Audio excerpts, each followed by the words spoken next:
तो साफ तौर पर आपको दिख रहा है कि सर्वे ऐसे नहीं किया जाता है। कोर्ट ने सर्वे के आदेश दिए थे। मुस्लिम बहुसंख्यक इलाके में मस्जिद में घुसने के लिए धार्मिक नारे लगाने की आजादी कोर्ट ने नहीं दी थी। साफ दिख रहा है कि विष्णु जैन दंगा भड़काने की मंशा से उस दिन घुसा और संभल की पुलिस अंधी हो गई थी।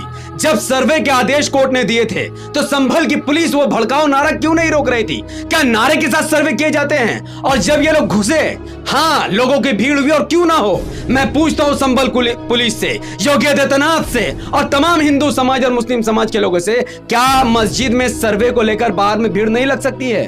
भीड़ लगने की 3 बड़े वजह मैं आपको बताता हूं। हाल ही में 1 साल पहले ज्ञानवापी मस्जिद के सर्वे के आदेश आए और किस बुनियाद पर मस्जिद के बेसमेंट पर मंदिर का दावा किया आप जानते हैं? हाथ से खरोची गई त्रिशूल को इन्होंने बताया कि ये इस बात का सबूत है कि यहां मंदिर था। तो वहां पर हाथ से खरोच के त्रिशूल बना दिया और कहा कि यह मंदिर है। और 1949 में भी कुछ यही खेल हुआ था। 22 दिसंबर 1949 को हल्ला उड़ा दिया गया कि बाबरी मस्जिद के अंदर मूर्ति प्रकट हो गई, रामलला प्रकट हो गए, ये हमारी मंदिर है। लेकिन इन्वेस्टिगेशन में पता चला कि दास सहित कई लोगों ने रातों रात चोरी छुपे बाबरी मस्जिद के अंदर घुसकर मूर्तियों को रखकर करोड़ों देश के हिंदुओं के आस्था के साथ खिलवाड़ किया। तो क्या संभल की जामा मस्जिद में ये लोग नहीं करने वाले थे? अगर मुसलमान वहां भीड़ नहीं लगाते तो क्या ये लोग अंदर मूर्ति नहीं रखते, हाथ से खरोच का त्रिशूल नहीं बना देते, या कोई आकार कोई प्रतिमा वहां पर नहीं रख देते? तो मुसलमान सिर्फ भीड़ लगाकर, लेकिन जिन मुसलमानों ने पत्थराव किया वहां पर उनको ये सब नहीं करना चाहिए था। और मैं दावे से कह सकता हूं कि संभल के लोगों ने एक अजीब आदमी को सांसद बना दिया है। वो जियाउर रहमान बर्क, जिसको ये नहीं पता कि इस सारे ड्रामे में उसको क्या करना चाहिए। जियाउर रहमान बर्क के ऊपर भी एफआईआर हुई है। संभल की जामा मस्जिद से ज्यादा इसको अपने ऊपर एफआईआर की चिंता है। हर वीडियो में, हर तमाशबीन में ये दिखा रहा है कि देखो मैं वहां था ही नहीं, ये मेरा टिकट है। एक मेंबर ऑफ पार्लियामेंट का ये काम होता है?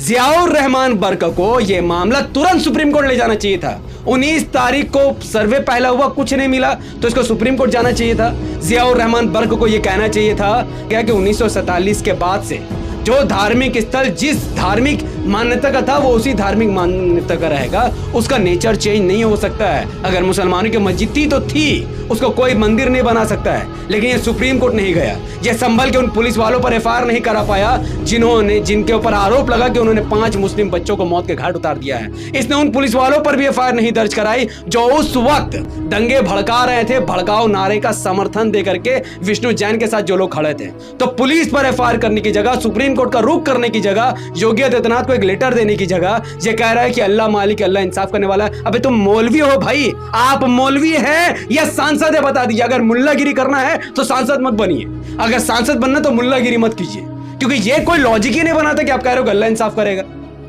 भाई सॉल्यूशन क्या है? सॉल्यूशन पे आइए। प्लेसेस ऑफ वर्शिप एक्ट साफ तौर पर कहता है कि कोई भी मंदिर है या मस्जिद है वो वही रहेगा, वो बदलेगा नहीं। तो सुप्रीम कोर्ट जाने का है और सुप्रीम कोर्ट को यही बताना है कि देखिए, प्लेसेस ऑफ वर्शिप एक्ट के होते हुए भी आपने हमारी मस्जिद को राम मंदिर बनने का हुक्म दिया और यह कहा कि पूरे देश में और कोई यह मामला नहीं उठेगा। लेकिन आज बाबरी मस्जिद को छीनकर जिस तरीके से राम मंदिर का फैसला आपने बनाने का हुक्म दिया, मुसलमानों ने इसका सम्मान किया, पर विष्णु जैन और उसका जो बाप है वो इसका सम्मान नहीं कर रहा है। वो लगातार इस मामले की उल्लेख कर रहा है, लगातार इस मामले का अपमान कर रहा है। तो सुप्रीम कोर्ट या तो बाबरी मस्जिद को वापस दिला दे या फिर ये तमाम हंगामे को बंद कर दे। 2 में से एक काम होना जरूरी है और इस काम के लिए मुसलमानों में ताकत, इत्तेहाद होना चाहिए ताकि देश में दंगा ना फैले। दूसरा सॉल्यूशन, उत्तर प्रदेश के मुसलमान, अगर कोई जज, कोई कोर्ट ये आदेश देता है सर्वे का, तो आप खामोशी से सर्वे होने दो, वीडियोग्राफी बनाओ, फोटो खींचो, इस सब को कोई नहीं रुकेगा। लेकिन अगर सर्वे करवाने वाले लोग दंगा भड़काना चाहते हैं तो तुम उसके बहकावे में मत आओ। पत्थर चलाना, ईटा चलाना या कोई बहस करना यह आपका अधिकार नहीं है। कोर्ट जो कहेगा वो भारतीय मुसलमानों को मानना होगा, भारत के हिंदू को भी मानना होगा। तो जो कुछ भी ये हिंसा हुई है अपने आप में गलत है। संभल की प्रशासन पर एक बदनुमा दाग है, एक काला चेहरा बताता है कि ये सब कुछ आसानी से हो सकता था, पर ये सब कुछ जबरदस्ती करवाया गया है। और इस मामले का सबसे बड़ा अगर कोई मास्टरमाइंड है तो ये 2 बेटे, ये बाप और बेटे हैं। एक विष्णु जैन है और एक का नाम हरि जैन है। ये लोग हिंदू समाज के पैसे पर पलते हैं, इनका देश में कोई काम नहीं है। ये इसलिए हिंदू समाज के लिए नहीं लड़ रहा है कि उनको स्कूल कॉलेज हॉस्पिटल की जरूरत है, अच्छे रास्ते की जरूरत है, शिक्षा चिकित्सक की जरूरत है। नहीं, ये लोग इसलिए हिंदू समाज से पैसे ले रहे हैं और कार्रवाई कर रहे हैं ताकि मुसलमानों द्वारा उनके पैसे के बनाई हुई मस्जिद को मंदिर बनाकर देश में झमेला कराया जा सके। और यही काम तो चाइना और पाकिस्तान भी चाहता है। चाइना और पाकिस्तान चाहता है देश की एकता और अखंडता टूट जाए, देश में हिंदू मुसलमान लड़े, सिविल वॉर हो और इसका फायदा सीधा चाइना और पाकिस्तान बॉर्डर पर उठाए। और यही चाइना और पाकिस्तान की मंशा को लेकर भारतीय जनता पार्टी के लोग, उत्तर प्रदेश के पुलिस में घुसे हुए कई संघी विचारधारा के लोग और ये विष्णु जैन और हरि जैन, ये सब मिलकर यही तो कर रहे हैं। मुसलमानों की मस्जिद में जबरदस्ती मंदिर का दावा करना, प्लेसेस ऑफ वर्शिप एक्ट 1991 का उल्लंघन करना और फिर सर्वे के नाम पर भड़काऊ नारे लगाना सिर्फ एक बात का संदेश देता है कि हिंदू और मुसलमान में दंगा भड़काओ, चाइना पाकिस्तान को फायदा पहुंचाओ और सुप्रीम कोर्ट खामोशी से तमाशा देख रही है। मैं इस वीडियो के माध्यम से साफ तौर पर कहता हूँ, उत्तर प्रदेश के मुसलमानों, तुम रास्ते में मत रहो, तुम वीडियो बनाओ। किसी के बाप में ताकत नहीं वो आपको वीडियो बनाने से रोकेगा। सबूत इकट्ठे करो, जो पुलिस वाला गलत काम कर रहा है उसका वीडियो बनाओ, मस्जिद के अंदर जो घुस रहा है उसका वीडियो बनाओ, सबूत रखो, लेकिन रास्ते पर मत उतरो। हंगामा करना या वायलेंस करना किसी चीज का सॉल्यूशन नहीं है। तुम सबूत जमा करो और सुप्रीम कोर्ट इस मामले का संज्ञान ले, या तो बाबरी मस्जिद को फिर से वापस कर दे ताकि प्लेसेस ऑफ वर्शिप एक्ट 1991 मजबूत हो जाए, और अगर बाबरी मस्जिद नहीं देना तो हमारी मस्जिद की हिफाजत हो। बाबरी मस्जिद चले गई, सब मुसलमानों ने उसको स्वीकार कर लिया कि ठीक है चलो कोई बात नहीं, एक मस्जिद लेकर अगर हिंदू समाज के लोग खुश होते हैं तो हमारी उनकी खुशी में हमारी खुशी है।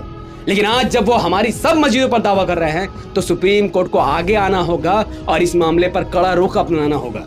लेकिन आखिर एक सिविल जज ने यह फैसला कैसे दे दिया कि आप सर्वे करो, जबकि उसको पता नहीं है कि 1991 एक एक्ट है? इसलिए क्योंकि वो जज जानता है कि उत्तर प्रदेश का मुसलमान बिखरा हुआ है, देश का मुसलमान बिखरा हुआ है, इनकी कोई पार्टी नहीं, कोई नेता नहीं, इनके लिए कोई बोलने वाला नहीं है, तो जो मर्जी में फैसला दो। इनका ना कोई नेता सुप्रीम कोर्ट जाएगा, ना कोई पुलिस पर एफआईआर करेगा, बल्कि बस यही कहेगा, जियाउर रहमान जैसे नेता कहेंगे अल्लाह इंसाफ करने वाला है, इसीलिए इसने ऐसा फैसला दिया। याद करो, कोर्ट का सम्मान जरूरी है, फैसले का सम्मान जरूरी है। अगर सर्वे का ऑर्डर आया तो सर्वे होगा, इसे आप वायलेंस करके नहीं रोक सकते हैं। लेकिन अगर आप मजबूत रहेंगे, इमाम का साथ देंगे, ओवैसी साहब को अपने नेता मानेंगे, अपनी क़यादत को मजबूत करेंगे, तो कोई जज ऐसा फैसला देने की हिम्मत भी नहीं करेगा। वो संविधान के दायरे में रहकर फैसला करेगा।